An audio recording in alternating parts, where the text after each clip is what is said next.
పవన్ కళ్యాణ్ గారు చాలా బాధపడుతున్నారండి. పాపం పవన్ కళ్యాణ్ గారు పడే బాధ అంతా ఇంత బాధ కాదు నిజంగా. ఈ విషయం మీతో పంచుకోవాలి, మీకు చెప్పాలనే ఉద్దేశంతో నేను ఈ వీడియో చేస్తున్నాను. పవన్ కళ్యాణ్ గారు పడే బాధ ఎంతంటే, ఆయన మాటలో ఏం మాట్లాడారు, ఆయన నోటి వెంట మాట్లాడిన మాటలో 2-3 మాటలు చెప్తాను మీకు.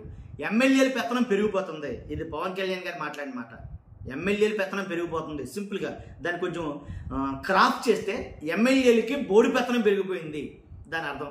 తర్వాత వాళ్ళు చెబితేనే పనులు అవుతున్నాయి. ఎవరో ఏ నియోజకవర్గం ఎమ్మెల్యే ఆ నియోజకవర్గం స్థాయిలో వాళ్ళు చెప్తేనే పని అవుతుందంట. ముఖ్యమంత్రి గారు చెప్పినా సరే, సాక్షాత్తు ముఖ్యమంత్రి గారు చెప్పినా సరే ఆ పని అవ్వదు. ఇంకా ఆ నియోజకవర్గం ఎమ్మెల్యే చెప్పాలంతే. తర్వాత ఉప ముఖ్యమంత్రి గారు చెప్తే, ఇంకా ముఖ్యమంత్రి గారు చెప్తేనే పని అవునప్పుడు ఇంకా ఉప ముఖ్యమంత్రి గారు లెక్కేముంది ఇంకా. కాబట్టి వాళ్ళు చెప్తేనే పనులు అవుతున్నాయంట.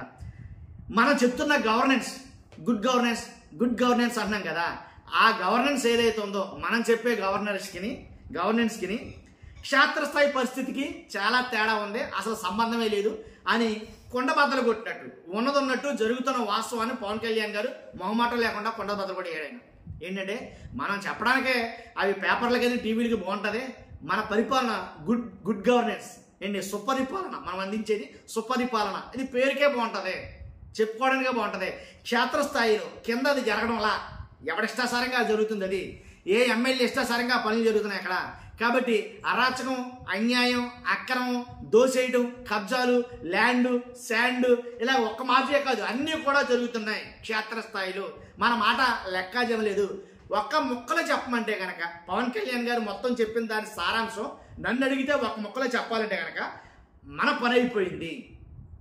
చంద్రబాబు నాయుడు గారు పవన్ కళ్యాణ్ గారు ఎదురెదురుగా నుంచుని మాట్లాడుకుంటే ఎలా ఉంటుందంటే ఇంకా మన పని అయిపోయిందండి. ఇంకా ఎందుకంటే మన మాట వాళ్ళు వినటంలా మన పని అయిపోయింది. ఎందుకని 18 నెలల నుంచి నేను చెప్తున్నాను, 18 నెలల నుంచి నువ్వు చెప్తున్నావు, మన మాట ఎవడో లెక్క చేయట్లేదు అక్కడ. కాబట్టి వాళ్ళు ఎండరా ఇంకా వినే పరిస్థితులు అయితే లేరు వాళ్ళు ఎమ్మెల్యేలు అనేది కనుక మాట్లాడుకుంటే ఎలా ఉంటుందో ఆయన భావం, ఆయన మాట్లాడిన మాటలకి ఆ అర్థం అలా వస్తుందని చెప్తున్నాను నా మాటల్లో. అర్థమైంది కదా మీకు. కాబట్టి వాస్తవంగా కూడా 18 నెలల నుంచి కూడాను ఏదో ఎల్కేజీ పిల్లలకి ట్యూషన్ క్లాసులు తీసుకున్నట్టు, లేదా 1, 2, 3 తరగతులు చదువుకున్న పిల్లలకి ట్యూషన్ క్లాసులు తీసుకున్నట్టు రమ్మంటాం ఒక ఎమ్మెల్యేని, అలా ఎదురుగా కూర్చోమంటాం. ఏంటబ్బా, ఏంటి నీ పరిస్థితి ఏంటి, నువ్వు దారుణం ఏంటిది, మొత్తం అక్కడంతా దోచేసావంట, అక్కడంతా దాచేసావంట, మొత్తం తినేస్తున్నావంట, మొత్తం ఎక్కడెక్కడ ఎట్టరమ్మన్నావంట, ఏంటి పద్ధతి ఏంటిది అని క్లాస్ తీసుకోవడం. ఇలా అయితే బాగోదు, ఇలా అయితే నెక్స్ట్ టైం నీకు సీట్ ఉండదు అని ఏదో తమ స్టైల్లో వార్నింగ్ ఇవ్వడం. అలా జస్ట్ అలా గడప దాటి వెళ్ళగానే మళ్ళా షరా మామూలే వాళ్ళ పని వాళ్ళదే.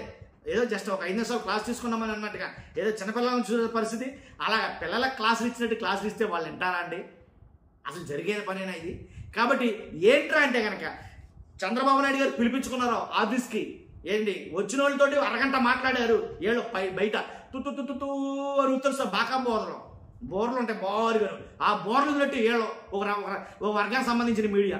ఇంకేముంది, చంద్రబాబు నాయుడు గారు సీరియస్ అయిపోయి బాబు ఇంకేముంది, అసలు మనం వాళ్ళకి తెట్లేదు, మొహమాసిపోయింది వాళ్ళకే, వీళ్ళు వెళ్ళి అడ్డంగా నుంచున్నట్టే.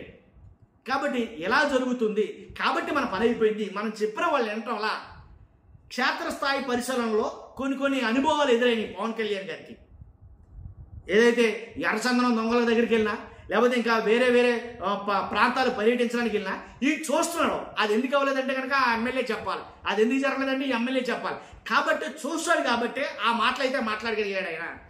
అయ్యా పవన్ కళ్యాణ్ గారు, మీరు ఇప్పుడు చెప్తున్నారండి ఏమని, అసలు మన మాట వింటలేదని. నేను 18 నెలల నుంచి మొర్రెత్తుకుంటున్నాను, నేను నా మాట వింటలేదు, వినండి అని. కనీసం సీరియస్ వార్నింగ్, నెక్స్ట్ టైం మీకు సీట్ ఉండదు అని అన్నా సరే వాళ్ళు పట్టించుకోవట్లా. మాకు తెలుసు ఎలాగో ఈ దీంట్లో ఎవరికి సీట్ ఉంటుందో ఎవరికి సీట్ ఉండదో తెలియదు, అందరూ మ్యాక్సిమం 1 టైం ఎమ్మెల్యేలుగా మిగిలిపోతారని వార్నింగ్లు ఇచ్చాను నేను, అయినా ఎవరు పట్టించుకోవట్లా.